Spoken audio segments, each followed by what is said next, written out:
Mahigit 300 individual ang matyagang pumila sa bentahan ng benteng bigas sa Maynila kanina. Mataas pa rin daw kasi ang presyo kung sa palengke bibili. Nakatutok si Dano Tingkungko. Tila nakisama ang panahon sa mga maagang pumila para sa murang bigas sa tanggapan ng Bureau of Plant Industry dito sa San Andres, Malate, Maynila. Ang ilang nakausap ko, alas 5 pa lang nakapila na. Ano pa kami rito? Yung iba, alas 5, alas 6. Ako, 6:30. Ando ang pila ko kanina, ngayon lang ako. Alas 5. Alas 5? Mga limang oras na rin nakapila na eh. Ang tagal po, pero nakakuha na po kami bigas. Ano na lang, number na lang sa Lunes. Alas 6. Sobra ng mahal sa bigas sa palengke.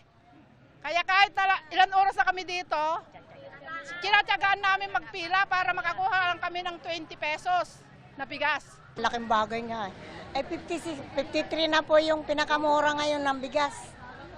Yan, 20 lang. Ang laki ng mawawala. Sa tansya ng mga bantay sa Bureau of Plant Industry, umabot na mahigit 300 katao ang pumila ngayong araw kaya abot hanggang Quirino Avenue ang pag-aantay.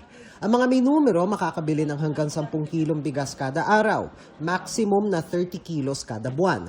Dahil hindi sumapat sa dami ng pumilan dumating na bigas, ang ibang mga hindi umabot sa cut-off, binigyan pa rin ng number pero para sa Lunes na dahil holiday bukas. Wala naman daw problema dito ang ibang mga pumila pero may pakiusap sila. Sana damihan yung stock ng bigas.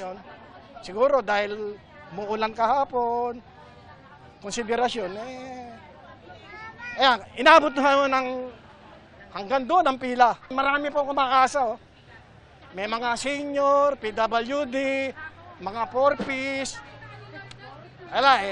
Sa mahal ho ng bilhin ngayon. Dano Tingkungko, Nakatutok, 24 Oras.